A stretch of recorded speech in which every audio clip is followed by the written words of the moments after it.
I don't know. I'm not used to being this disorganized though.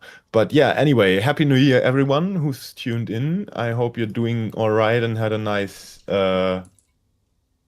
transition. And yeah, um, I think we're gonna just gonna talk about what the year's going to bring.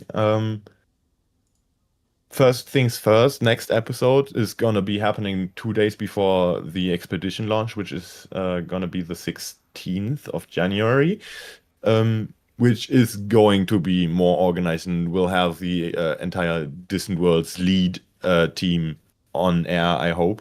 Some might not be able to make it, but that's gonna be, yeah, the final episode before the actual launch, so it's gonna be packed with a lot of stuff to talk about. But yeah, with me here are, for now, yeah, and Juzana, is that the way I pronounce it? And Jusana. Juzana, okay. And Akolai, who's Hello. been on the radio team for forever. Don't mind me. Um, I'm just a funny music man, and somehow, some way, make commercials that work. but yeah, we have a few commercials on the radio that were recorded by Akolai, so you might come across one or two of them.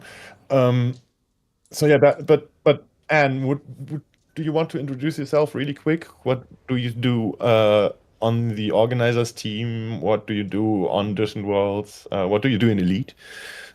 Uh, well, first of all, I am a bit of an old hand in Elite Dangerous. This is going to be my third Distant Worlds. I did 3302 and 3305. Um, I was only brought onto the org team fairly recently, so I'm not the most plugged into anything. So I can't really talk too much about anything that even is public, because I'm just like, oh, what are we doing? I don't know. But in Elite, I am primarily an explorer and one of the original Hull Seals. I was a fleet mechanic in Distant Worlds 2, and when we officially became the Seals, I signed up. That's pretty much Cool. me. So yeah, the seals they came into being with Distant Worlds 2, if I'm not mistaken. Yep, Um, the view was a bit of a trial by fire for the mechanics. Oh my lord! I remember the view, and I remember some of those high G planets. I almost turned myself into a pancake. So Yeah, they have a way of doing that at 11 Gs. yeah, a little bit. so here's a confession. I think my highest G planet I landed on was kind of only 5 or 6 G. Honestly, once you get past 4, it's all the same thing, and if you screw up, you're dead no matter what, so... That was one of Okay, I my survived. that was one of my favorite commercials that I produced, was how not to become a metallic pancake. It was such a blast. Yeah, the biggest. I mean, I never really died on or took. I never messed up on high G planets. I think most of the planets I actually crashed and died were under 1G. Oh my lord. Honestly, it's that intermediate zone that you're not quite fully, like, caution mode that the higher G ones sort of automatically put you in. So you fly like it's less than half a G, but then it catches you by surprise and you smack into stuff. And then you get exactly what you deserve. Yeah. Exactly, overconfidence. It is the greatest enemy. Oh yes, it is. For those So of you yeah, who are joining us on YouTube, do enjoy the show that we're going to be blowing rocks up. Yay! yeah. And also, it's gonna be less than 2 weeks to Distant Worlds. And not less than, sorry, just a bit Yep. over 2 weeks. Yes, the 18th is when we launch. What? Correct? Yes, Uh, exactly. I thought it was the 16th. 17th? No, I know it's an even number. Well, It was I will definitely leave one. the 18th. I was about to say, I'll leave one of you two to figure that out. Yeah. But Uh, what are you doing in the remaining time because I haven't prepared at all. I think I haven't really partaken Hit in the any of 18th. the preparation events, so I have to. Well, I don't have to unlock the Guardian booster anymore. Um, But yeah, last minute cramming. Anyone? Um, uh, not really for me. I've already parked my stuff on one of the official fleet carriers because I'm bringing a number of ships for different roles. I've got enough mats for things, and it is the 18th. I just looked it up. Yes, yes. would you believe me Yeah. if I told you that I haven't prepared at all and I'm going to be using the exact same ship I went on Distant Worlds 2 with absolutely no mats to speak of? Yeah, I think the That's mats I'm gonna something. just gather on the way. There's gonna be enough opportunities to get those. Like And one of the ships I'm packing is my old Distant Worlds 1 Asp Explorer, so mhm, which I did not change other than slapping on the Distant Worlds 1 decal when I got it back to the bubble. mhm. So that thing has no engineering, no Guardian tech. I don't even think it has a shield because of the mass and jump requirements. So that means that you and I are going to be running basically the same thing because that's how I did my Distant Worlds 2 Explorer. I I I'm have not going to be using it for everywhere, but if we have any of the legs that get close to Beagle Point, I'm going to use it for like that bit. that was my go-to jumper. I was from Bubble to Beagle and back with just the one ship. And now with the advent of the fleet carriers, it makes me wonder how how I'm meant to continue traveling. I mean, do I just jump myself or do I sit here and wait as I take a bus? You know, It all and depends. Do you want to stay on the railroad tracks as it was, or do you want to take a detour towards something that looks interesting? oh no, I always like driving from point to point. Anywhere I go, doesn't matter if it's out here in the black or if it's out on the streets. One of those destination drivers, not Uh the huh. journey drivers. You betcha. That's I'm one the of the. opposite. I will just see something, I'll I'll just plot it and like, oh, 200 jumps. Okay, just put something on my second screen to watch, and off I go. Mm, I've always enjoyed just jumping to and from because again you find some of the most interesting places when you explore just a little bit. In fact, there was a screenshot I took from Distant Worlds 2 where it was a whole bunch of these like green lights that were just scattered throughout a single portion of space, and I found them so entrancing that I just continue to go around and get good looking shots with them with the same explorer that I was on the expedition with. And actually, if I could show them, I would if I had one. It's another one of those, fairly odd parents. This is where I'd put my trophy if I had one. Oh, there is an entire generation now who is not going to get that other than just the meme picture. Yeah, it hurts my soul I sometimes, mean, but I know. uh, I think I have to really. I mean, I'm definitely gonna bring the Caspian, my Great Phantom, and I'm not sure if I'm gonna be bringing any other ship with a purpose, but those two are definitely gonna be my main exploration vessels.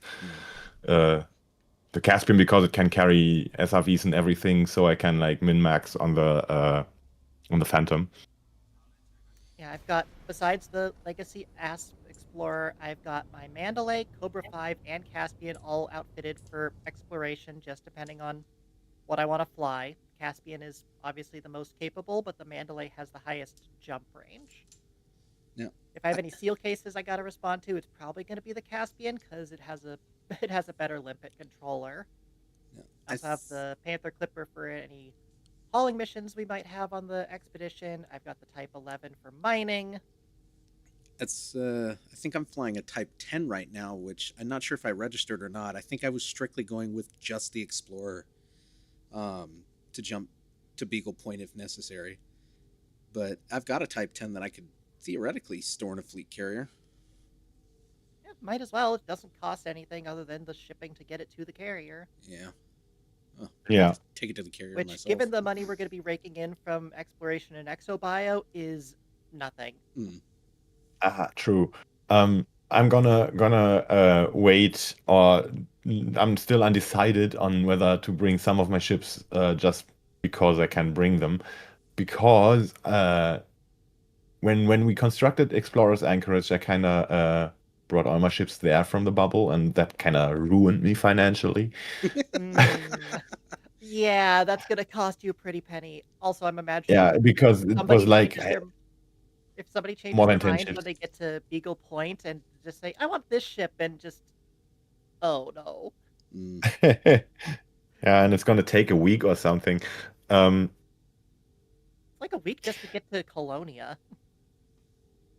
yeah, but yeah, I hope there's gonna be a point in the expedition where we're gonna be close to Explorer's Anchorage, or passing by, so I can like cheap out on a lot of stuff on that. Maybe otherwise I'm just gonna have to leave the ships. I mean, no harm in leaving anything behind, realistically. I mean, you're only Yeah. going to be able to Yeah, fly one at a time. two ships is more than enough, I think. Yeah. Yeah, I'm honestly over prepared, but that's just how I prefer. Uh, yeah, I mean, I would still have to get the event ships. I haven't even considered that at all yet. Oh yeah, those things. I don't think I even have a Cobra or anything in my lineup. I've never Yeah, I owned have a to look into that hauler. later. Oh, But yeah, just for the people in the audience, if you have anything you want to contribute, you don't have to just. I mean, you can use the chat, obviously. But since this is a more improvised episode, I invite you to raise your hands in Discord, and we can invite you on stage if you want to, so you can chat with us. I'm gonna just selfishly abuse you for content there, if you Well, want. before we invite anybody up, I want to also offer a reminder. Because we are going to be actively broadcasting while the expedition is going on, some hosts may be doing their own little segments. I'm one of those said hosts. I'm going to be putting out letters from the front, and we actually have one of the contributors in our audience today, and I will be putting together some of her letters and broadcasting them up on stage. But if you would like to get your letters from out in the expedition to be broadcast on the radio, I invite you, please, to send me a direct message on Discord, and that way we can help get you set up, because I really want to hear your stories and I want to help portray those stories. So far, I've got 3, maybe 4 contributors that I've managed to get letters from. One that I'm still waiting on. And I'm hoping that we hear from him, because he is also a Helldivers player, and I absolutely love Helldivers, and he is a fantastic guy when it comes to story writing. So, just yeah, if you are interested in having your story told, feel free to get in touch with me and let me know. Yeah, that's a good idea. Definitely. I mean, once the expedition has started, or starting on the 16th, the podcast will be happening weekly. There's gonna be a lot of time for us to actually have like actual like contributions from people all over the fleet, because yeah, the stories people experience there is kind of important to report on those, I think. Distant World has Especially always because been about the people participating, so yeah, exactly. And as the radio being kind of in an observer position about that kind of stuff, just exactly like the newsletter, we kind of obviously want like first-hand reports from whoever is willing to share with us.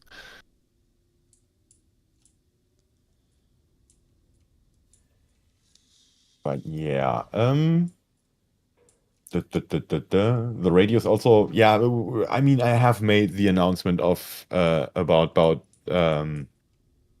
dangerous cosmology coming back, Oh, good. which is not sure that is gonna happen, Oh, because and I'm not sure if that's public information, but I mean, her email address is public, and if you write to that email address, you will get an auto response.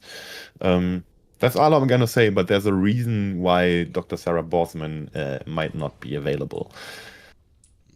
But we'll see about that. If it's gonna happen spontaneously, it will definitely. I'm gonna like do as much anything I can to get that on the road if it is at all possible, without having to coerce anybody. But yeah, dangerous cosmology currently not rather likely not gonna happen. Unfortunately, I'm really sad about that. But if you know the reason, you're gonna understand. Well, if the doc does end up changing her mind, it would be nice to have her back. You know. Yeah, definitely. I mean, yeah, her initial response was that she would be happy to. But since then, I haven't heard from her, and that was in March, I think. Well, I'd say So it's been a while. Never hurts to pester. Well, I mean it would, but I have sent an email here and there, The worst she just can as a say is reminder. no. correct. Exactly. But yeah, that's how I know about the autoresponder and what it says. But yeah, I'm not gonna like leak any info. If anybody wants to find out, come up with a reason to send her an email, and then that's gonna be the hurdle you have to cross to find out what it's about. I do love that sound. Yes, I do. You could not hear it, but I definitely could. What? The sound of an asteroid exploding. I love that sound. That is like one of the pinnacles of the game's sound design is those deep core explosions. Absolutely fantastic. Yeah, and the engines. Oh, The yeah, boost sounds especially and stuff. for each manufacturer being different too, not just Or one even engine just sound for ships everybody. within a manufacturer. Mhm. Like the Caspian sounds Yeah. like nothing else. I've been kind of curious about the Caspian because it's the newest ship with only available with arcs, if I recall, correct? Yes. Yeah, I Still, love yeah, the I'm- ship design because I am a huge Star Trek fan, and I commend Frontier for the design of this ship. But Oh, it is gorgeous. it's just so damn Yeah, expensive. it's really pretty. I wish they had done a little thing of like having the little spotlights shine down on where you would have the ID and names to Mhm. really reference like that Starfleet Yeah. thing. Oh.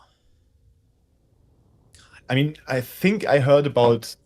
I'm not sure if it just was a rumor, but the Caspian might become available just in the nick of time for Distant Worlds. So I mean for in-game credits, Mhm. but don't quote me on that. Well, It would be the first time FDev have taken advantage of Distant Worlds to push something. But in this case, they might be hoping that people pay money to get the arcs first. Yeah.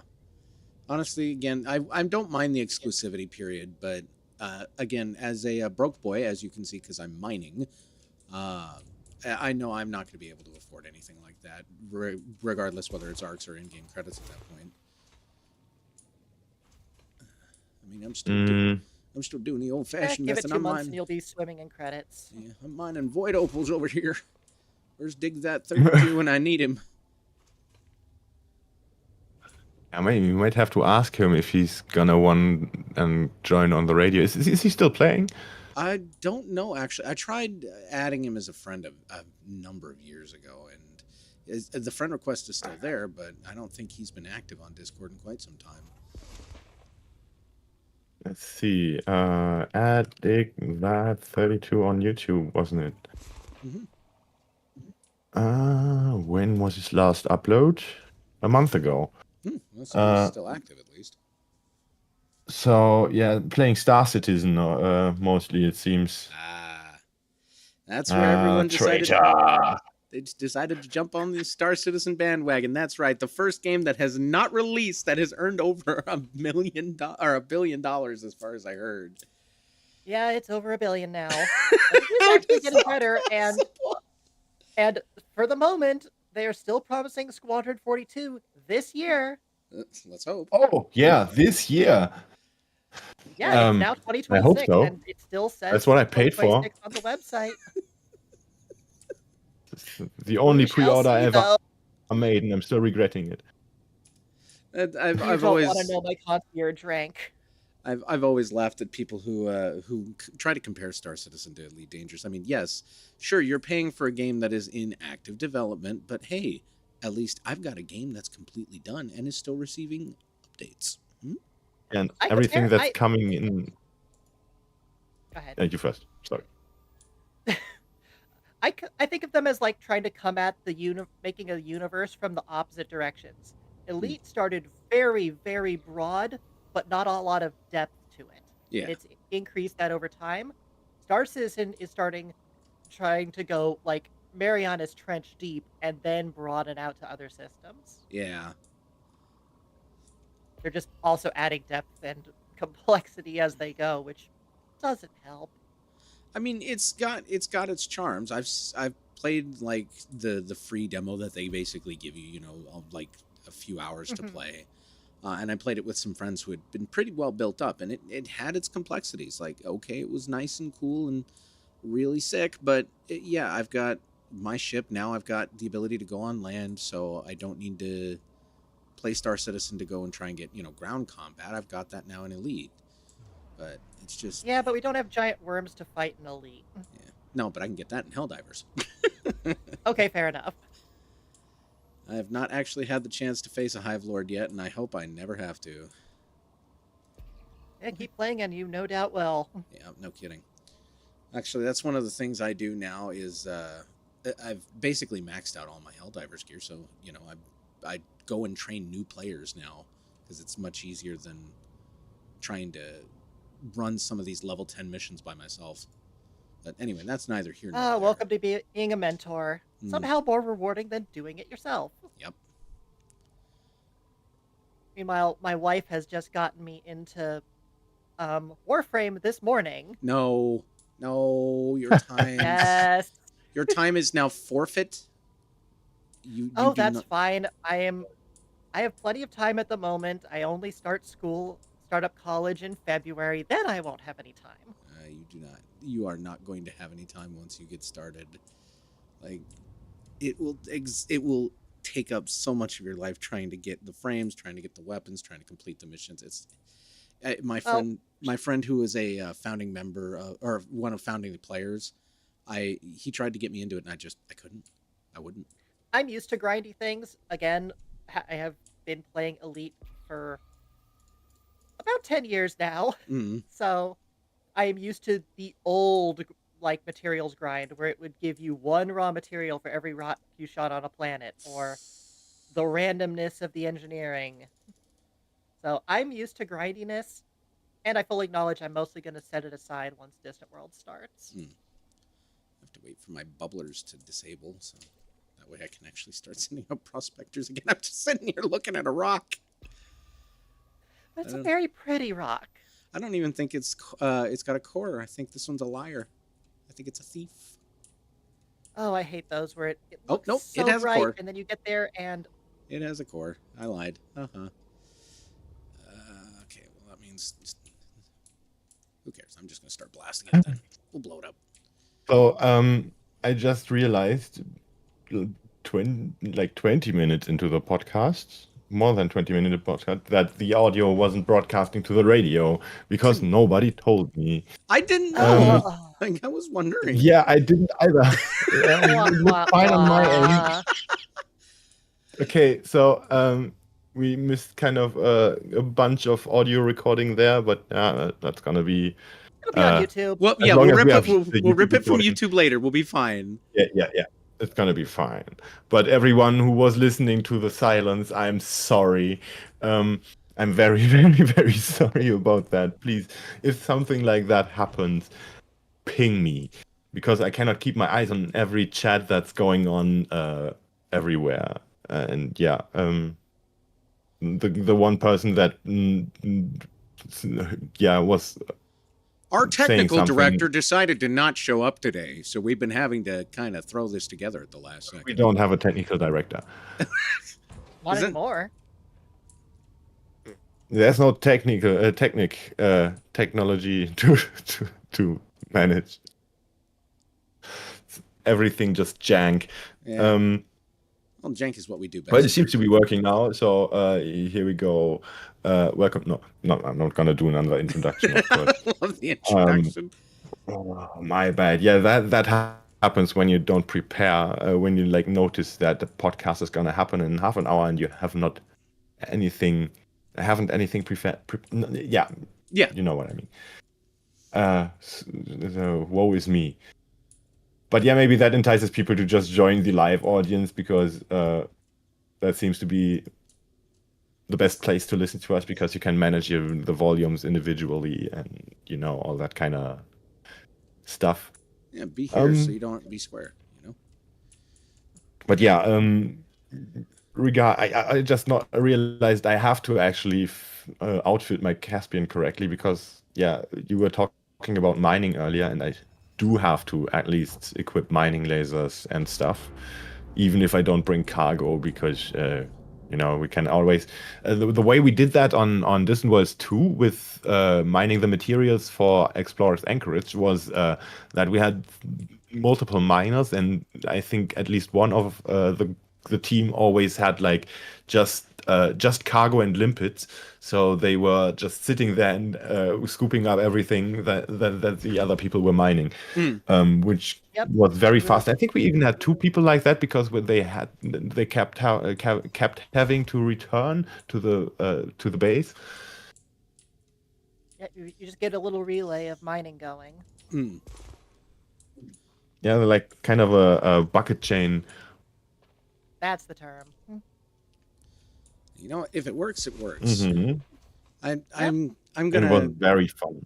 I'm gonna kind of regret not being able to mine, or rather not mine, but identify at a surface like the best places for material mining, because I know I'm gonna be running out of nickel and iron constantly, and that's why when we did Distant Worlds 2, when I really needed nickel and iron, I was SRV mining because it was far easier for me. Mm-hmm. And when my SRV blew up, I had to go face scooping. Like, I would take my mining laser with me, go literally blast the mineral deposits, and I would have to face scoop with the aspects. It was so ridiculous to look at, but it worked. Listen, the SEALs had to do that for Code Blacks, which are breached canopies. Mm-hmm. I was one of them. We used to get just a cloud mining in rings or find surface deposits and have the person running on oxygen just go get that iron and nickel, top yourself up so you could get somewhere safe. Mm-hmm. No, I was with carriers. That's mostly become our op. I was one of the I was one of the Code Blacks near Colonia, I think, at the time. Breached canopy, and I was surprised that I actually made it to Colonia safely because I was having to supercharge constantly.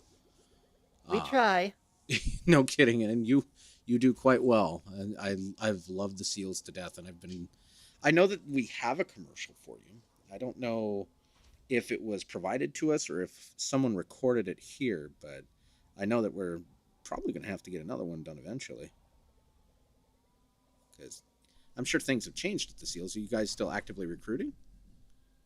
Yeah, and we actually had a little influx of people as Distant Worlds 3 has been getting ready to go. Mm-hmm. So, working on getting the pups trained up and ready to go. Yeah, wasn't there a shortage recently of commanders? We have. Or was that the few rats? No, the rats have no shortage of people. But yeah, we've had a bit of a shortage just as the game sort of flagged and people moved on. Mm-hmm. So we still have a good, solid, active core, respond pretty well to most cases, unless it happens to be downtime for both Europe and the Americas, because our Western Pacific contingent is sparse. Hey, I'm Western Pacific. It's just a shame I don't have a setup for repairing. I think we only have like 2 or 3 Aussies, and that's most of it for that time chunk. Oh, that's worrisome. So a lot of Oceania is usually pretty low on people. So we and normally active just people. unfortunately have to delay cases until Europe wakes up and then get a seal dispatched. Yeah. It's unfortunate, but we still manage to make it work. And for long distance cases, it tends to not matter because seal's going to be jumping for hours anyways, Mhm. and so then they could just set a rendezvous time. Yeah, that. I mean, how long would it take for one of the seals to get to, for example, Beagle Point? Oh, really depends on how much neutron boosting they're willing to do, especially if they have a Caspian now. I couldn't give you a time estimate, but considering I think we're like, l- I think I saw like Mm, 30 jumps to get to Colonia with a Caspian now. If you What? start with a neutron it's boost, nothing. What the What? fuck? Holy. That's way too many, too little. Yeah, That's no. OP. What's maybe it's the not that, but I was about to it's say, what's the unladen jump range on the Caspian? like there are people who stripped to bare bones, so not Yeah. even sealing equipment, have gotten that thing to over 500 light years on a boost. So What? it's competing fleet carriers. But again, that is bare bones, not really equipped to do anything but just go. Still, that's ludicrous.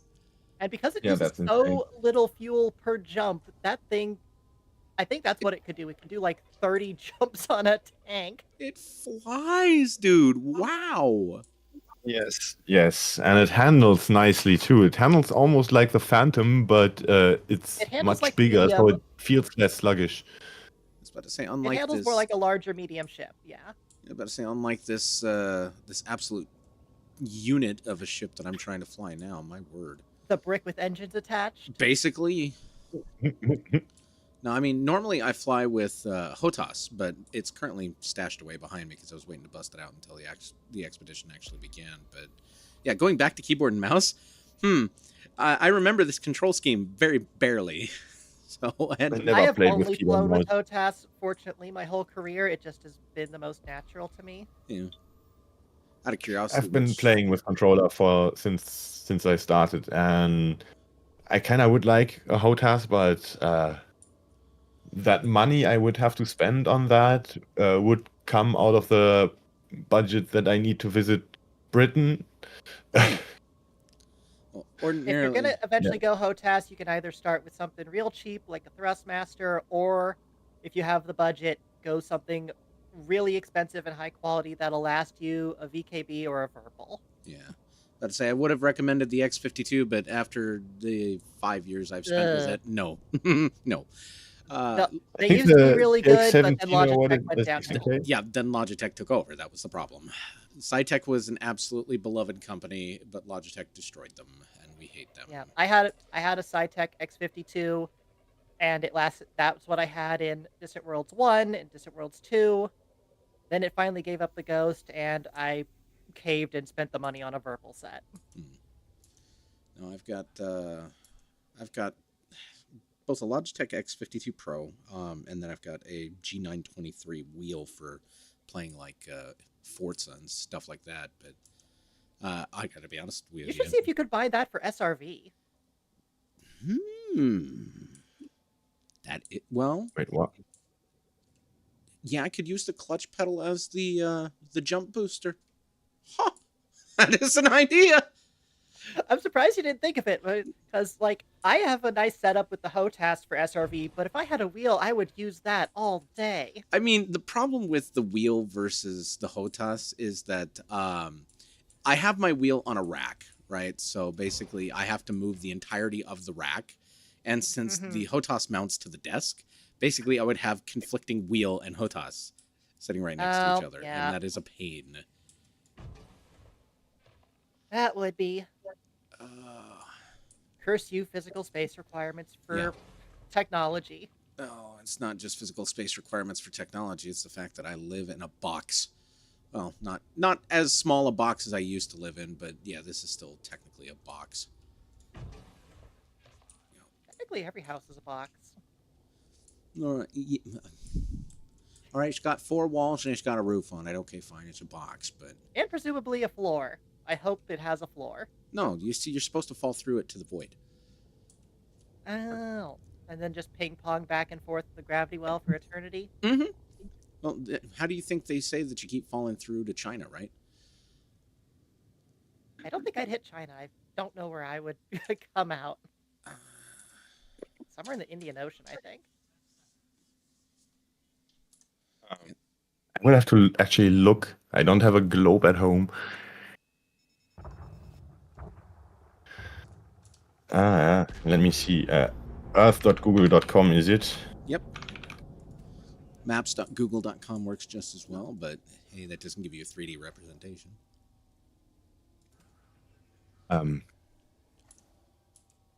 Explore there. Ask me to create a project. Yeah, Google Earth Oh, God, is interesting nowadays. It used to be better. It used to like have all these little waypoints or bookmarks for things in the world you could look at. Then just I don't know what happened to it. I'm not going to be the one to say that, a lot of Google was better before blank happened, but a lot of Google was better before it became Alphabet as the parent company. I mean, my wife found the original ad for Google when it started in like 1998 and was like, no ads, no, just what happened to that when it was so pure? I think let's not get into that though. No, I think it's hilarious No. though that there are gonna be kids here that are, well, rather kids now born after the invention of Google, and so you can go and tell them it's like, hey, I'm older than Google. Yeah. Are any of those kids listening? Please raise your hand, or please say something. You want something else scary? The earliest of Gen Alpha is going to be able to vote in the U.S. midterms next year. Oh no. Oh, Cuba, did you actually raise your hand just now? Should I get you on stage? It's typing. All right. So that was just a response to you're younger than Google.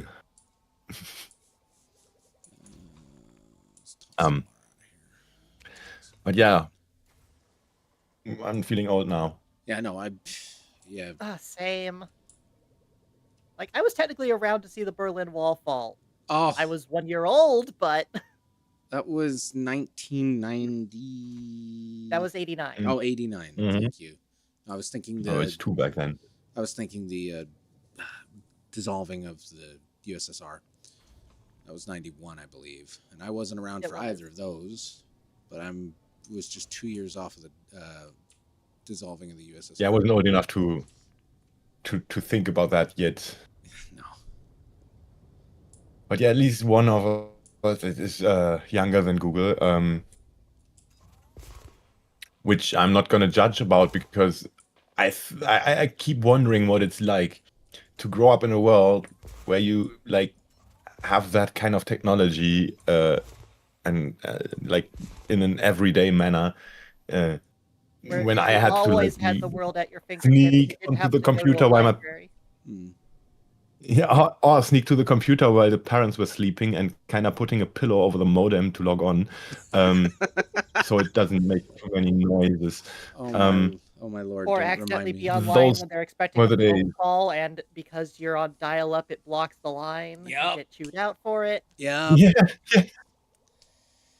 Do not remind me about that. That was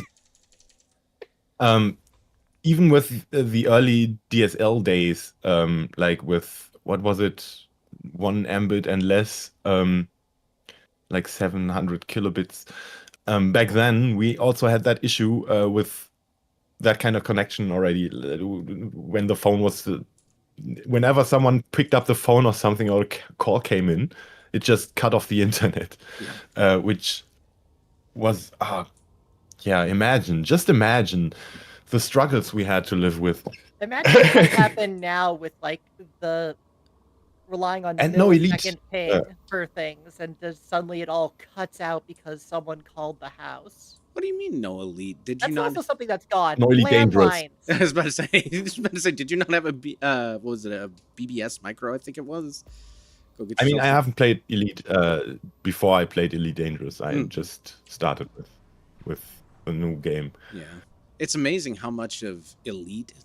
I mean, it's amazing how much Elite Dangerous still looks like Elite, despite the fact that Elite was, in this case, I'll call it an MS DOS era game because that's basically what it was. But I don't think anyone out here in the U.S. had a micro, so no one was going to get it out here. Yeah. I mean, a lot of people gonna take issue with that, calling that the MS-DOS era, but Well, I mean, that's just terminology. 1985 up to like 1995, it's all DOS era. Yeah, all that command line stuff. Yep. I had a Commodore. That's all I know. It was one that had the 5.25-inch floppy drive. Oh yes. Integrated into the keyboard. I had an external hard drive that was the size of a modern PSU. With 12 megabytes, which was cutting edge back then. Wow. And not a black and white monitor, but a yellow and black monitor. Oh yes, the amber monitor. It was either that or it was neon green, and both were absolutely atrocious. Or sorry, not neon green, phosphorus green, I should say. Or phosphor. I would have preferred phosphorus green, but yeah. Well, my mom I wish I had known about Elite back then. My mom used to do like photo editing for magazines and stuff back in the 90s, and so she had to have drive slots for everything. Floppies, jazz drives, zip drives. Oof. Just all the esoteric drives had to be plugged into her tower, and she had to splurge for a 1 gigabyte hard drive to fit this stuff. Oof. People be asking, what's a zip drive? What's a jazz drive? You put jazz in there and zip files. The zip files were physical ones. What's SCSI? Like, trust me, it was SCSI enough in and of itself. I'm not going to explain to you how it works. Oh. I don't miss that time. No, I mean there have been a lot of advancements in tech, and I'm glad that we've had a lot of universal standards now. That's why we have the universal serial bus, USB kids. But Which even iPhone is finally adapting. Yeah, it's nice to see them getting off Thunderbolt. Well, because they're getting forced to, but still nice. We thank the EU for that, if I recall. Yep, it's the EU. Thank you for kicking them in the butt so that they could finally join the modern world. Yeah. Lose your proprietary bullshit. It had to happen sooner or later. If it hadn't been the EU, it would have been another market that would have happened later. Yeah, and it had happened later probably. But yeah, modern technology is still like flat screens, USB, not having smartphones, CRTs. of course. Oh yeah.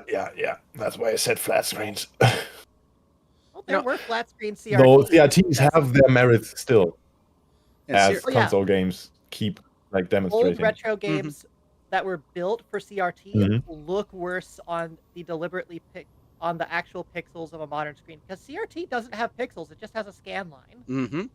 And that scan line and the natural blur that's happening there. So people found ways to make stuff look better than it actually was. These are liars. I don't like them. They're all lying to me. Yeah, I mean, I played on the ECM. I played was it Elite 1 or 2? I don't not sure. I think that was the original game in VR. Ooh. Huh? Which was an experience, and I keep wondering what it would look like on a CRT, because the game had vector-based graphics, right? Mm-hmm. So technically, a CRT wouldn't even be the optimal device to play it on. I'm not sure. I think there was someone on some YouTuber or whatever who did like build a new vector display for the old arcade games that also all were vector based. Um, I wonder if the game actually was like made for these types of devices. Hmm. Does anyone know about that? Maybe from the audience and can tell us more? That is way too retro tech for me. My wife is the retro gamer among us, so she might have an answer for that, but considering that predates her by quite a few years. Yeah, I mean, imagine what a Distant Worlds would have looked like in the original Elite. Was that even multiplayer? I'm not sure. No, it Did was that No, have? single player. no.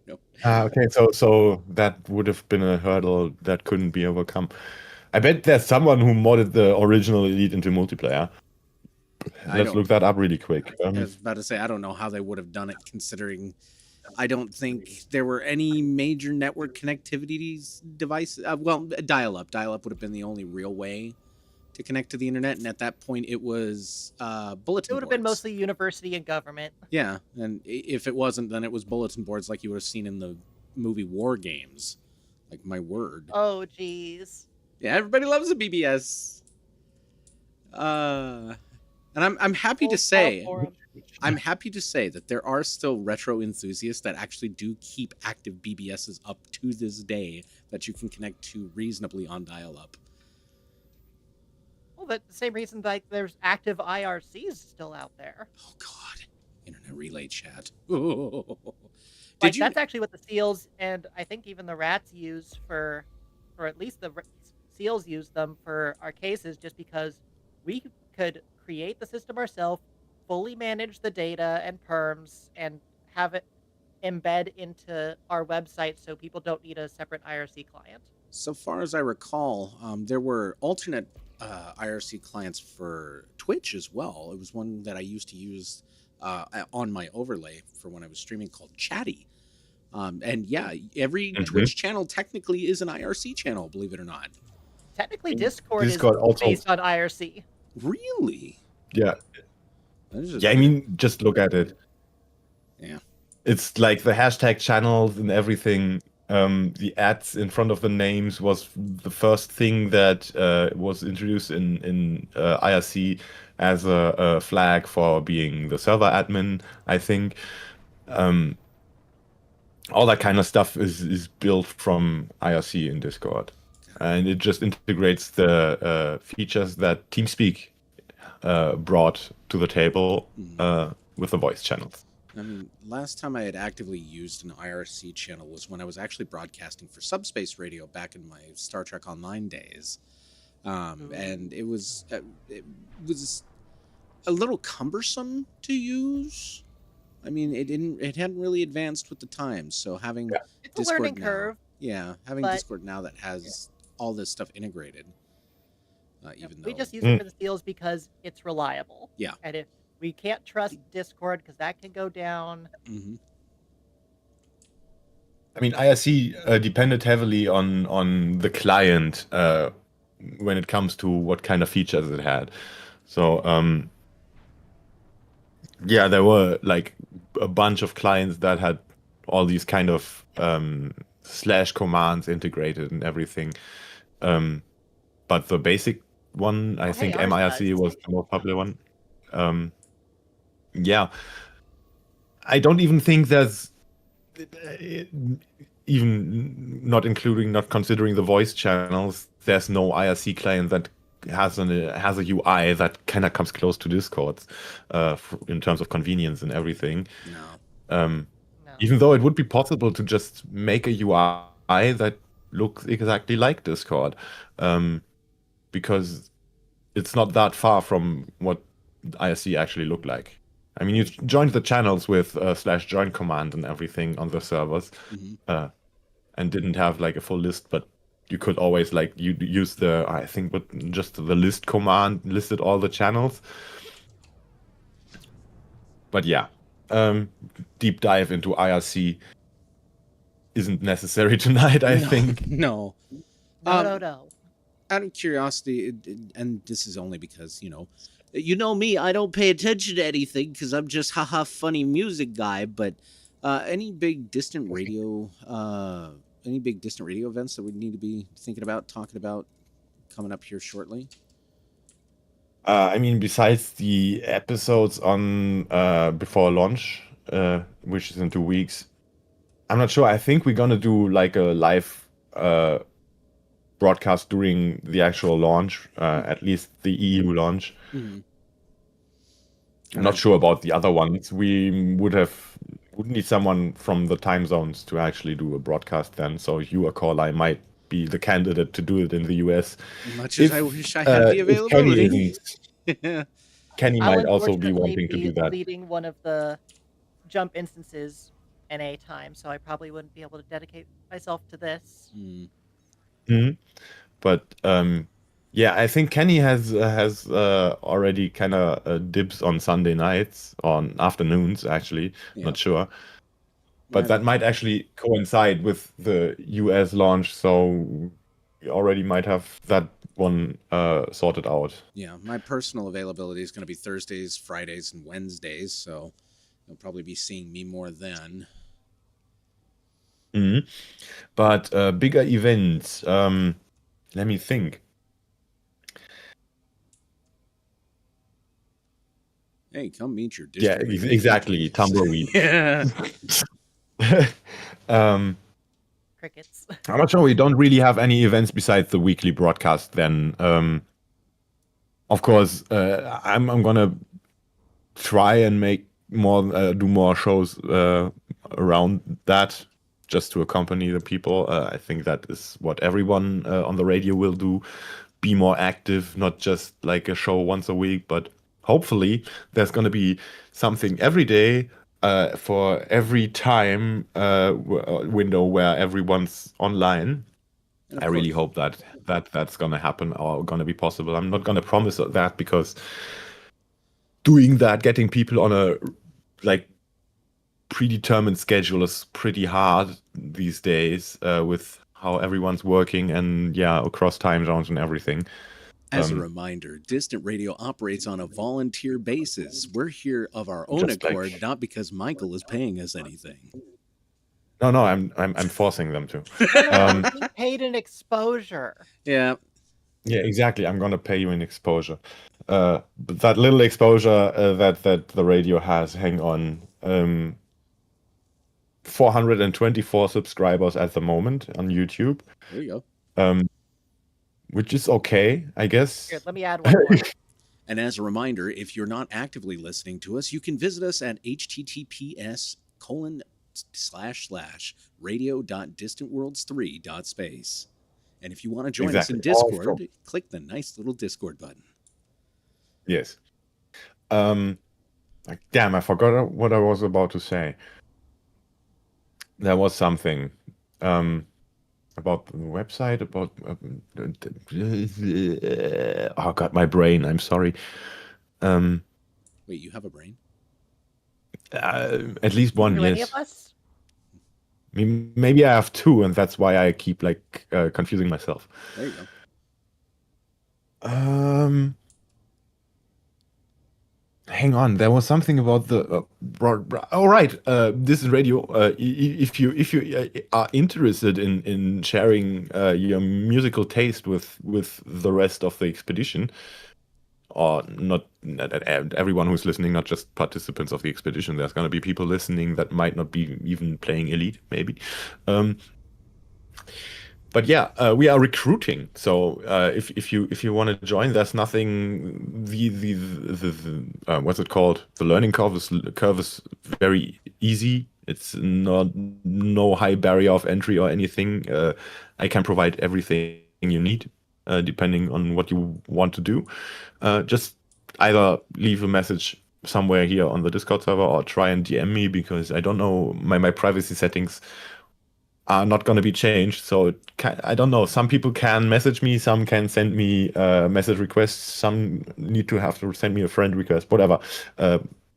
Just make sure I know who you are if we haven't talked before. So yeah. Also, you don't have to like talk on the radio. If you just want to play music, you can also do that. But enough of that. Any events on the radio besides? Maybe you could I come think up if we with stuff reach as- major waypoints, Yeah, maybe as we get to waypoints or events on the expedition get announced or started, specials could come up for that. Yeah, I think we're gonna play it by ear a lot. Have a chance to meet up with your distant radio DJs. Say hello to the team. Something like that. Yes. Oh, right. There were some ideas of doing parties on one of the carriers, Like gather kind at of the bar. disco-like parties. Yeah, at the bar or something, or more maybe even distributed across. But I don't know how that might be accomplished. I haven't spent much thought on that yet.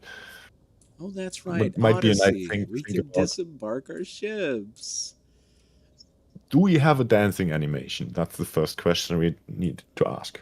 FDev, please. Yes. Add to the FDF, list please. of things that'd be really nice, but because the players want it, it's not happening. That's Yeah, usually the way it like goes. so many social interactions that we kind of want. We cannot even like order a drink at the bar.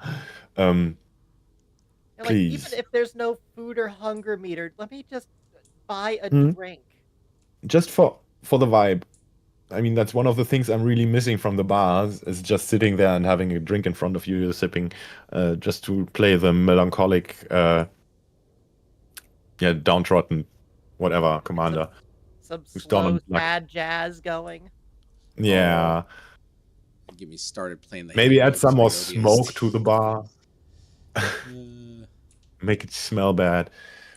Oh, great. Incentive to keep my helmet on. Make like Tally from Mass Effect and have my drink through an emergency induction port. Oh, maybe. Wait, does that mean Yeah, we're all maybe gonna be that could be a cool thing. If you have your helmet on, you're gonna just pull a tube out of your sleeve Aw. of your suit, and that's just hang it, and you have like the drinking port in your helmet, and drink it that way. Does that technically mean we're all flying in one giant flotilla then? Oh my. Yeah, the expedition kind of Um, is a big old flotilla. Heck, with the size we are, you could even call us an armada. Ooh. Well, Ooh. not with the armaments that we come equipped with. I don't know. I mean, We're mining a lot of stuff. We're building colonies out. Are we just the Spanish now? yeah, nobody said we came to fight. And nobody expects us either. I think the sheer fleet size should be a show of force enough, so Yeah. everybody Fight if should you could just park. surrender. Who needs to fight if you could just, like, stack 3 Panthers on top of something and crush it under the sheer mass? Yeah, just land on the natives. Oh no, the poor fungoida. Oh, that was a soft landing. I didn't expect that when turning off the engine. Actually, Whoops, so much for that Um, bacteria. It was right under the engine. Smush. get out of this thing real quick because I've been flying it for long enough. I want to get out and just go relax. For All right, I have to like look at the broadcast to see what you're doing. Where is it? YouTube. Yeah. Believe it or not, I actually wrote a commercial for this place because this is my home system of G13950. So welcome to Filipchenko City. Oh yeah, I've been there before. It's surprisingly what was one of the most capable bubble systems that I ran into when I initially started, compared to all of the other bubble systems that I had been through. And this is where I got my start. Like I got my Cobra here, I got my Viper here, I got I don't think I got my Anaconda here, but I brought it back home, And it's just Did you get it at Hutton? no. But trust me, I got my bobblehead. No, but the place, it had the greatest color scheme in the world, black, red, white. And so I was like, you know what? Ooh, that is pretty. I'll pledge my allegiance here, and it's independently owned because guess what? Yuri Grom, and so advertisements everywhere. that's something I still need to do is go to Hutton. I might want to do that before expedition launch, Yep. just so A I bit can of say I advice, did. don't rely on SCO getting you there completely because you will run out of gas. Either that or With the Caspian? The Caspian's SCO speed is only, I say, 3000 C. Oh, okay, that's almost nothing. Yeah, compared to Like that, Cobra with that 5 is distance, getting it's gonna be at 7200. 3000 C either way. you kids Like, with your fancy normal SCO max is 2100. Technically, it actually used to be 2500 way back in the old days, but then they decided they needed another 2001 A Space Odyssey reference, so they dropped it to 2001 C. Like the Blue Danube auto dock my. music wasn't enough. Oh my lord. Let me see here. But if you load up a Caspian full of fuel tanks, you might make it. Let me see something here. What is? Said it's the current Caspian's max speed is 3000 C. Thereabouts. Let's see. So yeah, I mean that's still might be just something. You're telling me do. this thing could do warp 9.8? What? Yeah, and then there's the Wait. Cobra 5, the fastest one at 7200. What? How much would that be in warp now? That's warp A 9.98. lot of 9 decimals. Because warp is a logarithmic scale with Do you have a, n being like- infinite. Converter? Yeah, I've got the warp factor chart up in front of me from Memory Alpha, the canon Star Trek wiki. But yeah, no, Warp factor As chart. consistent as Trek ever is with its numbers. yeah, and I Memory use alpha. All right. I use Okay, I use Voyager as the scale because that was the latest classic Trek. Mhm. And so 9.975 is 2,922 times the speed of light. So Yep. that means this thing is doing warp 9.98 at max SCO. That, like, Voyager's top speed was 9975. Like that was them pushing their engines to the hardest. But mind you, that was in 2370 or 2380 something. We're in 3300, so that makes sense. But Yeah, but we could also that's just our intrasystem speeds. yeah, Intersystem. yeah, So- we've got witch space for that. If there are conflicting, if there's conflicting information in this chart, so we just take the lowest one, The most the one. the bottom one. Yeah, I mean, I consider And the 9 the most That means reasonable. reasonable in this. Yeah. So That would the most reasonable would be in my mind the 1.554 to 1.721 times of 1,000 times speed of light. yeah, so 132 light years in a month. Yeah. Yeah. And again, But I thought there was no actual like canon like chart at all. Because I was thinking when coming up with the warp speeds and even without referencing the original series, it would be kind of hard to do. And yeah, that's with there being multiple entries in this, it already tells. yeah, it's the only thing I can tell you is that I know warp 1 is the speed of light. Warp 2, I believe, was 4 times. I thought it was cubed in the lower numbers. Was it cubed? Like warp 2 was. I mean, it says 10 1, 8, 27. 3 is 27. No, it says 1, 8, 39. Yeah. Okay, so yeah, don't believe the canon entries because yes, they could be different because again, while they had scientists on the writing staff, it's a TV show. Plot came Paramount first. does not care. Yeah. The Not numbers that much, matched at what the least. plot demanded. Mm-hmm. All right, I will be back Yeah. with you fine folks in a moment. I am going to hit the head, as it were. So do have fun Sure. with me. Don't fall in. Yes, we will have more fun without you. But yeah, I really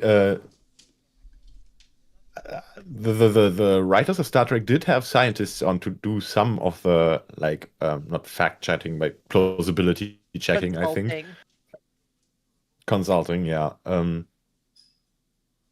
So that means we kinda at least, I think, should be able to take the numbers as sort of a gist of what warp speeds are. It's a ballpark figure, Um, but again, they're hardly consistent. And while stuff is fairly reasonable up until you hit warp 9, and then it's because you can never hit warp 10. Warp 10 is infinite velocity. And so you just add more decimal places filled with nines. So yeah. 9.999999999 on it goes, and the faster and faster you're going. And also some oddity in the chart is the top 1.5 warp factor. I keep wondering, isn't sublight speed meant to be impulse? Impulse is typically up to maximum of 1/4 light speed because at that point you're subject to time dilation. Warp drives could push you to into sublight speeds, but it's sort of a waste unless you're like wanting to go between 0.25 and 1C. I mean, we could kind of do actually check Like whether frame shift the drives can numbers are push us at correct. less than 1C. I mean, we can do that with the friendship drive, yes. Like they're But I sort of the was same thing of meaning checking the warping numbers speed. about. Mhm. Like That's the what I frame was shift drives thinking. are yeah, sorry. Yeah, no, you go. Like the frame shift drives are sort of the same concept. They warp space around you, compressing it in front, extending it in back. The only difference is they struggle in gravity wells, whereas warp drives generally will accelerate into a gravity well. Yeah. Mm, isn't there, if we had like exact distances we could fly, we could actually check if the warp speed numbers match what Elite says about the max speeds, Well, here's the thing: the at distances in least to Star a Trek certain also aren't amount. consistent. Like, to Yeah, take that's the Voyager thing. for an example, they will say they need to cover X number of light years, which even for Voyager should take a few days, and then they'll cover it in a few hours. Yeah. The plot dictates the Mhm. numbers, and it sucks. Yeah. I mean, I don't know if writing it, rewriting the thing would make it make more sense if it was. I'm not a writer, so I don't know if if it is possible to keep the vibe of the show, the stakes the same if the numbers are different. In a lot of circumstances, you probably could. You just need the executives to care enough. Yeah, yeah, true. I have returned. At least the distances and everything are consistent in Elite. Um, Oh, yes. so that's that. Consistent? Yes. That's because, again, you got people who know what they're doing. I just wish they could update the galaxy with some of the stuff we've learned since the game came out. Oh, yeah. New scientific discoveries. That would make sense. Maybe include all the new system data we gathered from stellar catalogs. Yeah, unfortunately, that would require rerunning the Stellar Forge, which would wipe out everything. Hmm. I mean, rerunning Stellar Forge might not be necessary because we could just add them manually. I If you're think going to that do should all be the possible, hand especially placement, since yeah, Odyssey. yeah. If you were doing Stellar Catalog, you might be able to hand place, but that's honestly kind of low on my priorities for what I would want them to add to the galaxy. I would want more nebulae because we have all these interesting and unique ones close to the bubble, but then the same like 2 or 3 templates copy pasted further away. Like, give us some more variety Hmm. and give us Give us accretion disks on black holes, especially with close binaries, and make Sagittarius A star actually impressive. Because Yeah, true. That if at least should be one of the biggest sites in the game. I was about to say, if I recall, Sagittarius A is just a giant black hole at this rate, correct? It is with I think it's a very distant B class orbiting it in the game, and it is it's the only black hole you could eventually overheat next to if you're sitting there in a ship that's not running cool enough. But other than that, it's Um, just a really, really big black hole. And I really wish, like, um, even if it wasn't like having polar jets full on quasar mode, give it something. yeah, does it even have an accretion disk? It might. We can't really look close enough to tell, but because there's too much galaxy in the way. Mm. But we are getting radio emissions from it, which does suggest it's feeding on something enough to put out radio waves. Hmm. Yeah, yeah, true. Okay, yeah, so I agree then an accretion disk would be probably plausible and more, yeah, of course, prettier.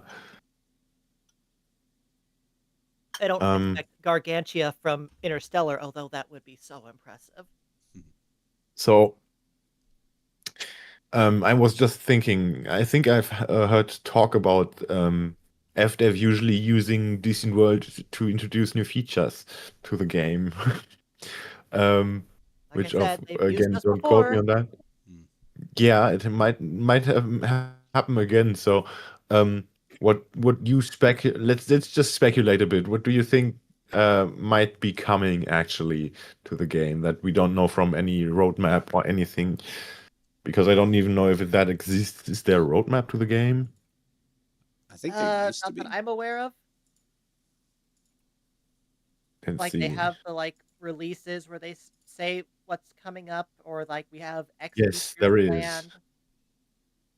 But if there was one thing I think that would be easiest for them to add, it would be slightly thicker atmospheres. Like We, not even up to 1 atmosphere of pressure, but maybe up to like 1/10 of an atmosphere, if I and recall, give us actual caution when we need to enter an atmosphere at speed. Because at the like 1% of an atmosphere that we have right now, we can just face plant and be fine. we don't have the ability to land on Earth like still, correct? No, no, no, no, nowhere close. That's Oh unfortunate. God, yeah, I wonder what landing on Earth would how they would do that because obviously that's a populated planet already. Or just Um, other Earth likes that's too much life, too much diversity for them to reasonably go with. Unless you want to I think completely, unless you want to either No Man's Sky or Starfield it, which is not going to go great. yeah, I mean there could be a way to do it, which might be hard because it would have to be done manually. Is making only a few areas actually landable and everything else a restricted area. Like the big nature parts, you shouldn't be able to land in. I don't know. I think nature is protected in this time in Elite on Earth. Everything that's left, at least. But Possibly. maybe just a few cities you can land in, and then they would have to actually only design those cities specifically to walk around like and have whatever. like have like how it is in Star Citizen with specific spots you can go land for the Hmm. cities, and Yeah, I I, mean, I do not see in Elite going with that.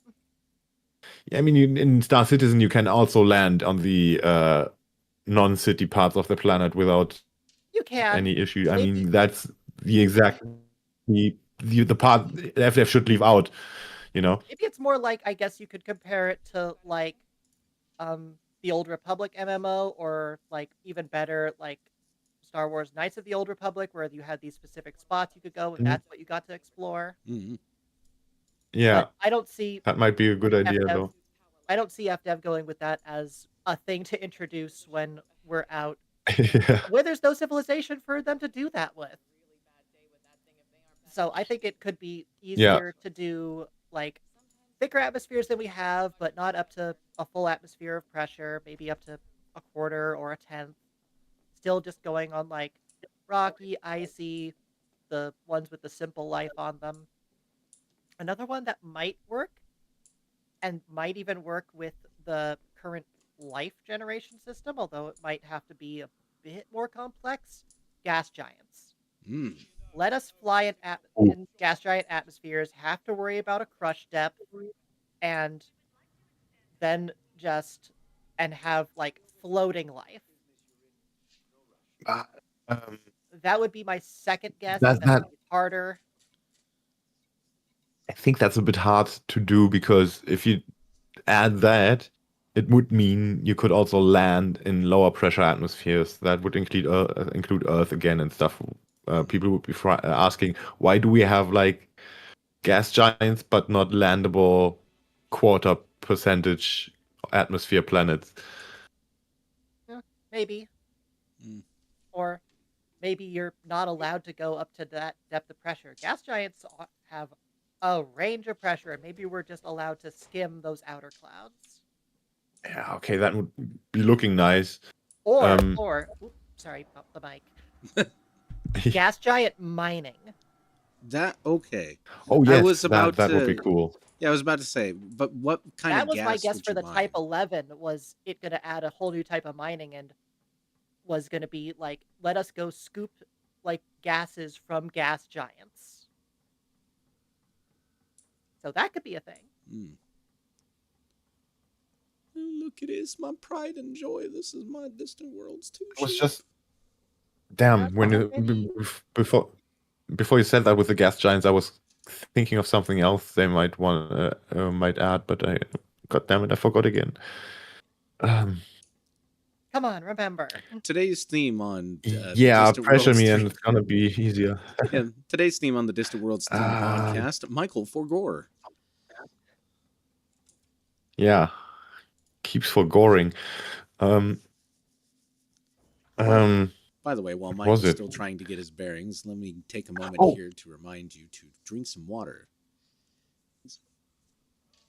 yes, always drink some water. EVAs is what I was thinking about. Um, Oh, EVA would be when we cannot walk around ships yet, but implementing EVAs, like just disembarking while the ship is standing still, should be an option that could be done easy enough. Mm. Mm-hmm. I mean, You would closest have thing. to You add already like got the jackpad feature. Yeah, you would have close. to add a bit more thrusters to the suits to give you the full range of movement, but that wouldn't be bad. Yeah, the only thing we get right now close to that Yeah, is the camera, but it has its uses. and that's not the best way. I think being able to be run over by other ships would be cool. Grandma got run over by a Lakon. Well, and you know, something that kind of Yeah. bothered me about the implementation of the Distant Worlds 2 decal on the ship is, did you ever notice how it has paint wear, even if your paint is So does the Distant Worlds immaculate? 1-1. Why? Why does it do that? Like I agree that out because of what you had to do to get those should be highly resistant to wear, like Yeah, the name and ID plates. like I have torn the paint on this thing apart several times, and I've had to put it back together for, I think it was like 15, maybe 20,000 credits, but yeah, just the fact that the decal is always worn, it bothers me. Hmm. I also don't really like the fact that it's not transparent. Eh? Like you could make the dark background transparent and have it like fit with your paint job and everything. Yeah, that's Like fair. That's the because other some paints logo. might place it over multiple colors where one of them might be white, so it wouldn't show the decal very well. That reminds me, maybe they should introduce like color options for decals, Hey, there's an option. I mean, we got that for squadron decals, I think. but not for the regular ones. I mean, that would allow us to like make the distant worlds decals Yeah, match that would the be paint so job easy. even Just better. like you own the decal pattern, and then let you just color it in. There you go. Yeah, like with two like primary, secondary color, and there we go. But yeah, they probably might have something like that on their potential future feature list already, As Speaking long of, as they don't but probably charge not as high a for color. priority. I was about What to I say, really want is some social stuff, especially for distant worlds. in what way? I I mean, think it should. realistically, we have the carriers which are technically social hubs once you disembark your ship. Yeah, exactly, and it should be more interactions. What can we do? We can kind of wave and point, Yeah. but that is a very robotic social interaction. If we have like more than two people standing around in a bar, and then just waving and pointing, Hmm. like some Sims 1 type of stuff.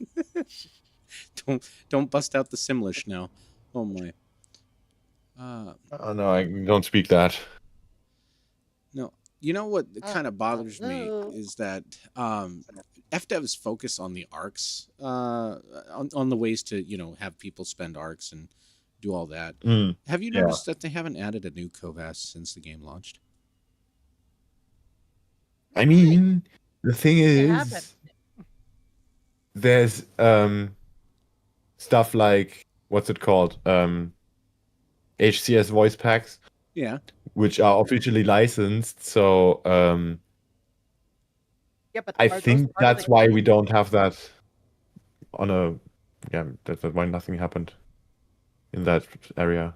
Well, I mean, the voice packs themselves are for, what was it, voice attack? Yeah, but it's And included with voice. It includes voice pack if you buy one. but the thing is that voice attack is its own proprietary software that interacts with Elite, but it's not sanctioned by, well, rather not officially licensed by Frontier, correct? Like they are their own No, it's program, their not. own company. It's separate and Yeah. works with other things too. So Um, FDev I'm not would want to sell their sure, own but voices. I think the devs recently said when we were discussing some other third-party applications. Hang on, let me check who the dev was again. Wing Tattoon. Wang. I don't know how to pronounce that. It's 21 in French. Um, Oh no, French numbers. but yeah, he said that he has like official like permission like to use the Elite IP for his voice pack. So there's at least some officially sanctioned thing behind it. Hmm. Not behind voice attack itself, but with HCS. Yeah, and don't get me wrong. If I had the opportunity, I would love to record a Kovas for FDev. In fact, that's been kind of one of my things that I've always wanted to do. I've floated around the Elite Dangerous Discord, and I would go in there with my modulator, the voice modulator that I have, and I would be. Oh, actually, let me pull it up because I still have it available. Oh Yeah, god, he's gonna change his voice now. It's not that bad. Give me a minute. But meanwhile, actually no, here it is. There's my script for it too. Awesome. Greetings, Commander. This is Akorlai, your cockpit voice assistant, more commonly known as Kovas. My purpose is to provide systems information and analytics support throughout your journey. I am issued as standard by the Pilots Federation in accordance with Statute B7249 of the Interstellar Transit Charter. It should be noted that for insurance purposes, it is illegal to travel in most systems without the use of Kovas technology. Okay, that's Shut impressive. up. Clanker. No. But yeah, no, like that's kind of been one of my dreams. Is I know that personally, I will never really be a large actor. I've never had any dreams of aspirations or dreams or aspirations of getting a large acting gig, but I've always wanted to have my voice kind of immortalized in something that I enjoy, and Elite has been one of those kinds of things. So if ever FDev Mhm. actually did decide to look into a new Kovas, I'd love to help audition for it.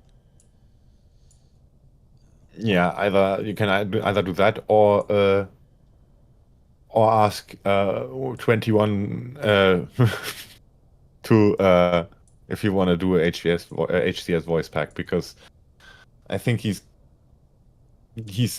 easier to get an in with regarding that. Mm.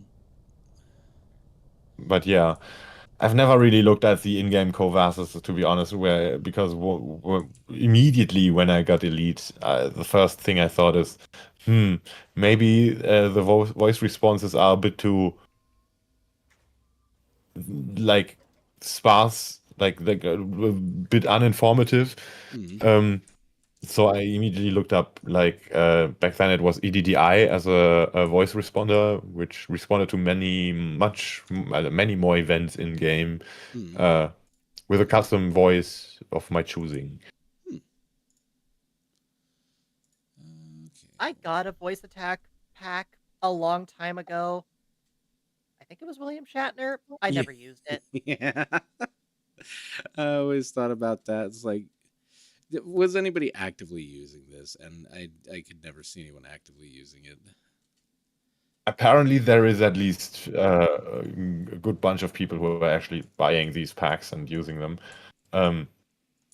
I personally never haven't. I'm interested in trying one of the voice packs at some point during the expedition, because that's kind of feels like the best place to test them. Mm. But currently I'm using ED Copilot, which is an amazing tool to have as a speech responder for the game, because it reacts to a lot of the same events as EDDI. I'd I seen thought And about in getting addition, it the has so many automation features for the game. Yeah. It's really great. I'd seen I thought about mention getting that. yeah, I'd seen mention of ED Copilot in actually one of the letters from home that I was actually recording earlier this morning, and I'd never heard of it. I'm not familiar with it, so to hear that there's new tech for Elite Dangerous specifically is absolutely fantastic. I mean, it's been there since Distant Worlds 2, but it's been growing since. And if you install it and just look at it to find out what it's capable of, you actually have to look into the settings, because it can do a lot. And it's not just the voice responses, but it can do auto plotting for neutron highways and everything. So it kind of, when you kind of neutron boost it reacts to realize it knows when when the boost is active, then it waits a while to leave to leave the cone, and then it like auto maps the route to the next waypoint in the list, Okay, that is which is slick. very cool. That's Like, it goes to the probably how, galaxy map, actually plots and everything. That's probably how a lot of the speed runs to Colonia got done, was automation like that. Maybe it's not that fast, because if it was a human doing it, it would still be faster, but it's a convenience kind of thing, you know. But yeah, it's just one of the features. It can find it pulls market data for you if you want to find a certain commodity or ship or module or whatever you need at the moment. It will find the closest place you can find these. It helps you with exobiology. It helps with discovery, with trading, with even with PvE and everything, which I haven't really looked into yet. But it's like a full-fledged. It's called ED Copilot for a reason. Very much a It's an actual Copilot, Also, and it also integrates with voice attack or other stuff that kind of enables you to do the voice commands and then responds to that accordingly. It's, yeah, also great. on the podcast on YouTube here, are we having a laugh? I got my Scarab on top of the Explorer, and I wanted to disembark to get on top of the Explorer, and it puts me down below. Are we having a laugh? So now how am I I mean, get it's the Scarab easy back? enough to get there with your Now jetpack. dismiss Yeah. the ship, and No. it will take the SRV with it. Yeah, Oh, the, Yeah, the SRV is gonna explode, isn't it? I don't think When you so. dismiss the ship. Actually, you know what? Let's see if I can recall how to dismiss the ship. Did you pull the handbrakes though? I don't think so. I think it's hold Q to bring up the interaction Thank menu. you. Yes, you are correct. If I can only remember how to use said interaction menu. There we go. See, this is one of those things where you've been gone for a long time, and then you're like, well, what do I do now? So Okay, there I it goes. remember it's left arrow. It's. Let's hope the scarab falls off. Nope, there it goes. It was toasted. There's the corpse. It's just gonna Wait, fall. what? The corpse just flew off. It's yeah. It's dead. Oh, there we go. Also, I Yeah, think now the stream showed it. I think I am about to die. Oh no. Bring me back my Why are ship. you dying? Well, you have to recall your ship. Excessive heat. Ooh. Isn't there a shadow somewhere? Nope, no shadow for me. I mean, there's those hills just to the left. I've lost consciousness. That's unfortunate. Oh, already? The stream delay is too long. Yeah, All that right, was- call trauma team. That was 810 kelvins, by the way. Ooh. I've What's gotten that out on a in toast planet. non-freedom units? Kelvin's not What do you freedom mean unit. non-freedom units? Subtract 273 to get Celsius. Yeah. I'm not gonna do math tonight. On the plus side, because the So, ship but wasn't about destroyed. 500. Because the ship wasn't destroyed, no rebuy No for cost. me. Yeah. It goes Sorry, to show. we had to rebuild Let's your just say body. That's forging. what it cost. Yeah. 10 million credits. It goes to show, kids, make sure that you pay attention to your planet conditions when you disembark your vessel, and keep an eye on your health gauge, because you never know what's Or gonna even happen. when you're like FSSing Yeah. or DSSing a planet. Oh my lord! Look at the dang Fuck condition. around and find out, right? Yeah, no kidding. Speaking of, But you just get ported back to your ship if that happens, right? Yeah, you just Yeah. if you die outside the ship, you just get put back in. speaking of, now that the ship is in orbit and my hard points are deployed, apparently I have a power overload.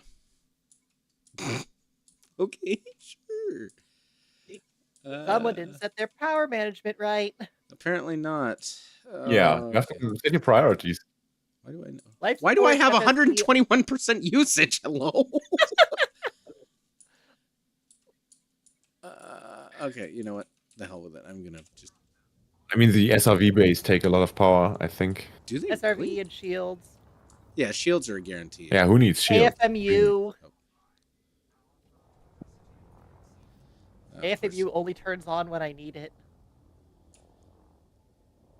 Am I? Oh, I am in. I am not Yeah, in Super Cruise. I Exactly, did that's not why I mean realize that. priorities. Yeah, you're currently falling. Well, let's correct. Just that a moment, I'll be problem. right back. Like you can start just putting the priorities on things like the weapons down to 4 or 5 so your Yeah. thrusters work. Let's just bring ourselves out of orbital cruise for a moment. Up to a megameter from the top. There we go. Again, this is what happens, ladies and gentlemen, when you, of course, have not been piloting for so long. Why does the pulse wave analyzer take 16% of my power? Hello?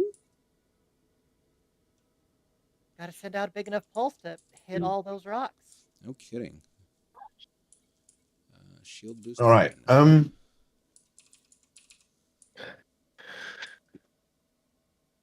Yeah, this is the only engineered piece of kit I have is my frame shift drive. On any of my ships, this is the only engineered piece. I think mine. It's easier to list the things. I think I have a like that power part. plant.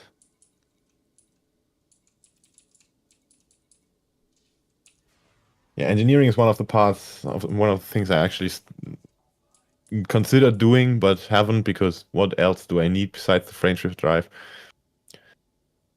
Should I engineer my mining lasers? Is that even possible? Yeah, heat management, I thought. I don't know. Actually, you know what I'll do? I'm gonna put myself into a flat We spin. I'm not gonna find out if there's gonna be any modifications I can do for those because I'm just gonna be happy with the basic ones. There you go. But yeah, we're actually getting close to the 2 hour mark. Do we have anything else that we want to have mentioned tonight? Are we really that close? The audience Yeah, has. it's been an hour and a Hang on, half. let me Looks check like if that. mining lasers are listed with having engineering things. Yeah, I'm about to say they should have better heat All right. management, so that way you don't burn through your power reserves due to thermal overload. By the way, whenever I'm on my show around the universe, I always used to say that I would keep my ship in a flat spin like this because I was out of fuel and I hadn't called the fuel rats yet. So it's nice to see that there is an actual physical representation of this with my thrusters disabled. Like, this is so silly to look at. Yeah, I mean, you could just, disable your thrusters is probably the best way to get there. Yeah, that's how I have it set up. It's just my thrusters are disabled, and so But now flight assist off, would also give you a similar experience. Yeah. Oh, that is so silly. But mentioning around the universe, are you gonna be doing something regular during the expedition? Yes, during the course of the expedition, I did plan to broadcast regularly until expedition end. Though afterwards, I can make no promises that I will be back again because, as you know, during the 5-year difference when we between Distant Worlds 2 and Distant Worlds 3, I was basically non-existent. 7 years. 7 years. Oh my lord! And then as of recently, yes, I've been around for a couple of shows, but have not had anything. 6 years, by the way. Was it 6 years? Anyway, hang on, no, 7. Because because in it was 3305, we are officially in 3312. Yeah, I still have my medallion hanging on my wall too. Still adapting to that. But yeah, no. No, as you know, I hadn't been around regularly this last year, so yes, during the course of the expedition, I will be here trying to get a show in every week minimum, and if not 2 on my days off from my regular 40-hour-a-week job. So again, working on letters from the front. So if anyone out there listening to us either live in the audience or over on the radio or on YouTube, please, if you would like to get in contact with me, my Discord is my name, ACORLEI, as you see it on the screen, or as you will be seeing it eventually on a show to come. And I would like to hear your story. We want to tell the individual story, the commander's story, of how their expedition is either 1, going to start, 2, how it's going to go. And it doesn't need to be of any specific length. I mean, in the case of one of our audience members, Sky Hazard, she's got logs listed all the way back for a couple of months. And so I'm going to be recording a number of those as we go along. We've got another Commander Wanya, who's going to be writing blogs coming up. He did some of the, was it the Ancient Expedition? I gotta go look back at that because I know I recorded that earlier this morning. But there's also another commander that I got by the name of Upsalot, who actually, and I'm not sure if this is a lore thing or if this is a personal thing, but he actually seems to have inherited most of his stuff from his late father in character. So I'm not sure if that was an actual thing where his actual dad had passed. And so it'd be nice to definitely something to talk about. Yeah, pay a tribute to it. So again, I want to hear from you. So if you can pass the word around to your friends, I will be making another call in the FleetCom Discord. I'll be making a call in the Distant Radio Discord. If you are not part of it, again, radio.distantworlds3.space, and then click the Discord link to visit the Distant Radio Discord.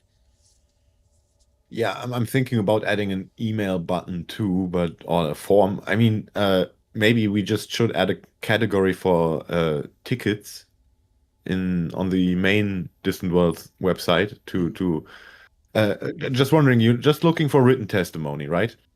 Basically. And then what's going to happen is that I will be recording each of these little logs, and we'll be playing them on my show. And if you'd like, I can actually play one back for you now if you'd like to hear it. Sure, why not? All right. I'd like to hear that. Let's actually get one of the first recorded logs. Wait, is it going to play only on YouTube or here No, on it the is going to chat play. too? It is going to be playing here in chat too. Listen, Michael, I'm a professional. Oh, nice. You should know this by now. Yeah, okay. How am I go? How dare I doubt you? So, yeah, we're going to be actually playing the first log that I recorded, which was Sky Hazards from Scrap, Drugs, and Revelations.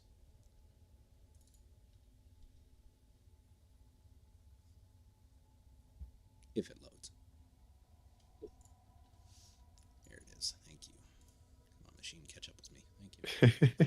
And it should be issuing to Discord. Yes. Log number 1. 25th of October, 3311. From Scrap, Drugs, and Revelations. By Sky Hazard. I swear, every time I think the probably fine is finally running smooth, she proves me wrong. Super Cruise Assist? Completely useless. It literally flew right out, in every sense of the word. At least her previous owner had a decent fuel scoop installed, or I'd be drifting between systems by now. Before I can really head out into the black, the FSD needs a serious overhaul. But that takes credit and materials, neither of which I've got.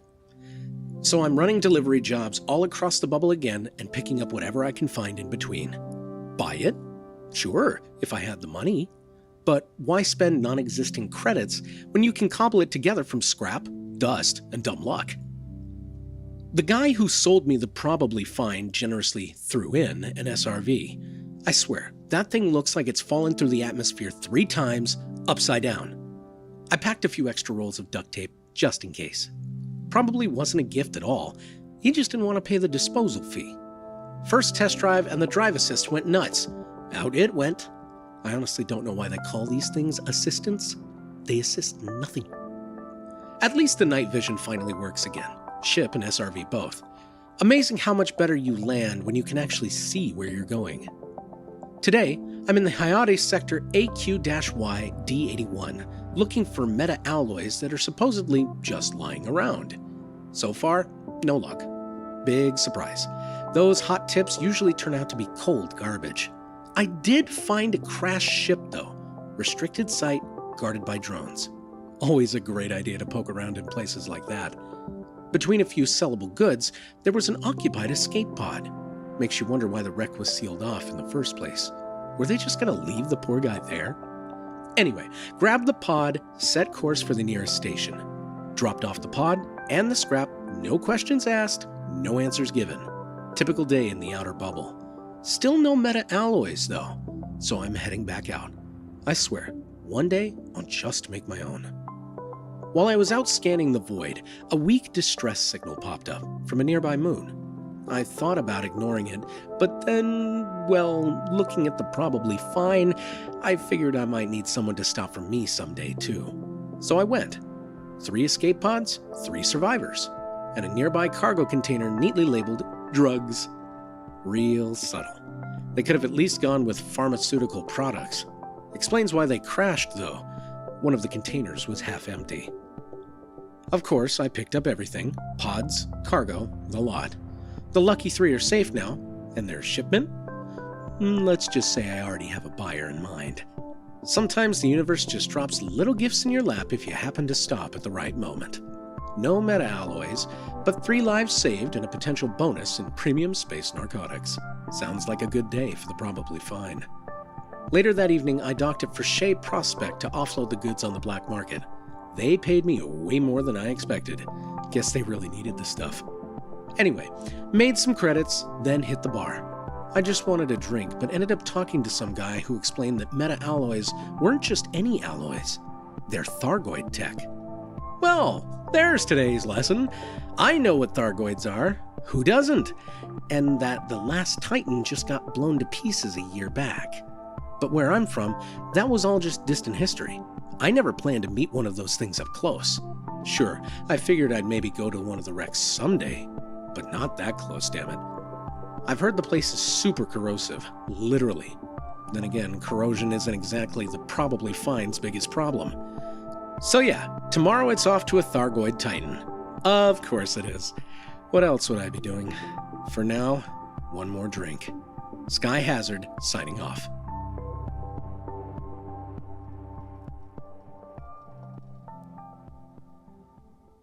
Nice. And we're going to be having plenty That was more. clean. Yeah, we're going to be having plenty more of these, again, letters from the front.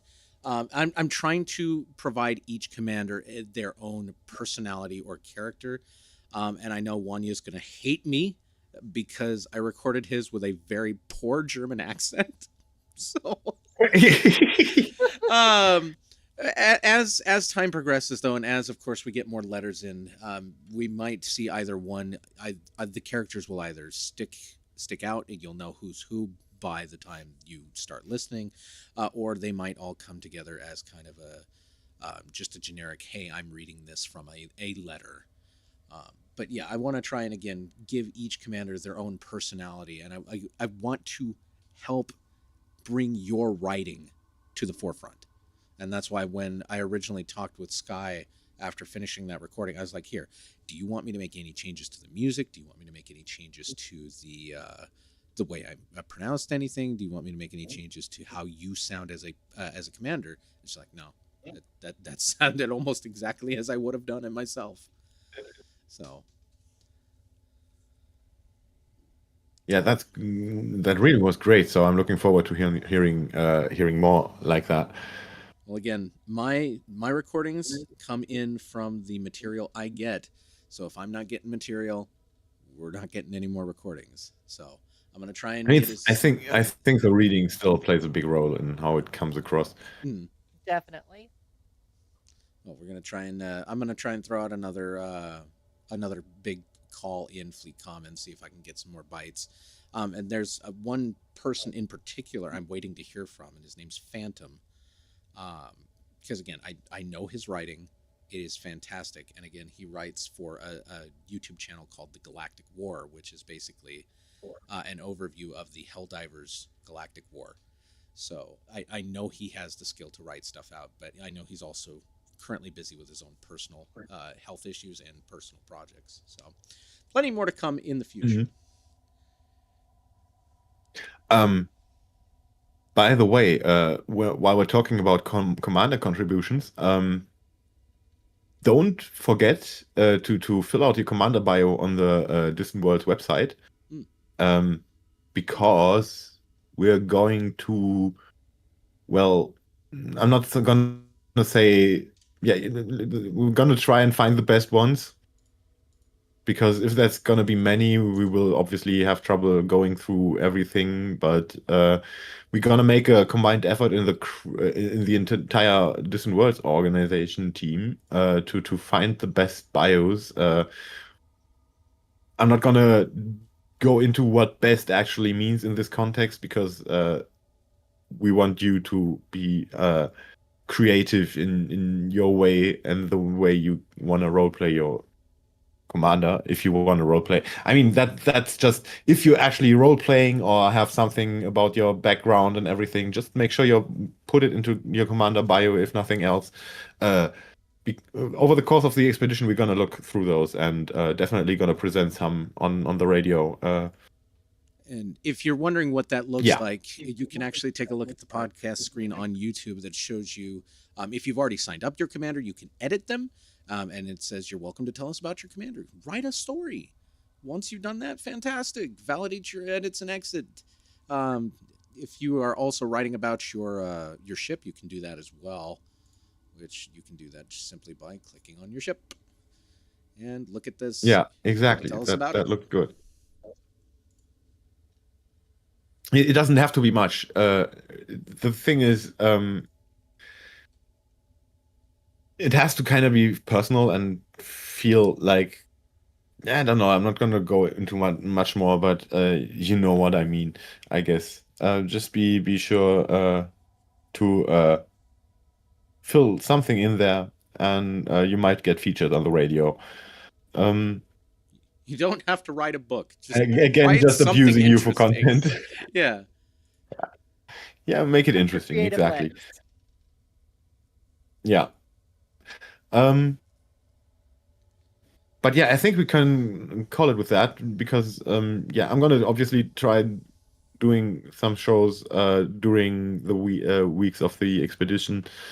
But I have no idea if it's gonna be like a recurring regular show or just spontaneous. There's reasons why I not really want to commit to a regular one. Well, if you But do yeah, end up coming back, make sure we get some Michael classics because I want to hear some more of your stuff. oh, there's gonna be some great stuff. I actually have some playlists prepared already. I'm kind of sad that I couldn't do a radio show sooner because I've been running the radio for so long and haven't done a broadcast since I think since the start of the Shoulder of Orion, which is yeah almost a year. Yeah. But yeah, I think that's it for tonight then. If there's nothing else you want to put out there for everyone to know.